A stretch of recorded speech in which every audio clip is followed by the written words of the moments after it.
আপনারও যদি দিনটি শুরু হয় এমন একটি সুন্দর ফুল দিয়ে তবে কেমন হয়। যেহেতু ডে ডিউটি চলছে তাই সকালবেলার ফুলটি পুরোপুরি ফোটা অবস্থায় আমি দেখতে পেলাম। নাইট ডিউটি চললে সে সুযোগ আর হয় না। ডিউটি সেরে বাড়ি ফিরতে ফিরতে ফুটে থাকা পদ্ম অলরেডি গুটিয়ে যায়। সে যাই হোক, আজকে সকাল সকাল এই ফুলটি ফুটেছে। আপনারা সকলেই জানেন এটি হলো রেড সাংহাইয়ের ফুল।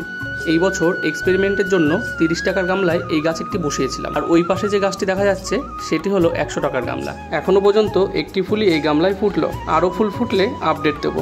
দারুণ গাঢ় গোলাপি ও সাদার কম্বিনেশনের পদ্ম খুব কমই পাওয়া যায়। আগে দুর্গাপুজোর সময় হোর্ডিং ও পোস্টারে যে পদ্মটি দেখা যেত, এটি যেন ঠিক সেই পদ্মটি। আমি এর আগে অনেক সিঙ্গেল পেটালের ফুল করেছি, কিন্তু এর মতন সুন্দর রং, এর মতন সুন্দর রূপ আর কোনো পদ্মে দেখিনি। গোলাপি কালারের পাপড়ির ওপরে শিরা উপশিরার জালিকা, কি দারুণ রূপ এই পদ্মটির। আপনাদের কার কার রেড সাংহাই ভালো লাগে কমেন্টে জানাতে ভুলবেন না। ভিডিওটি এতক্ষণ দেখার জন্য ধন্যবাদ।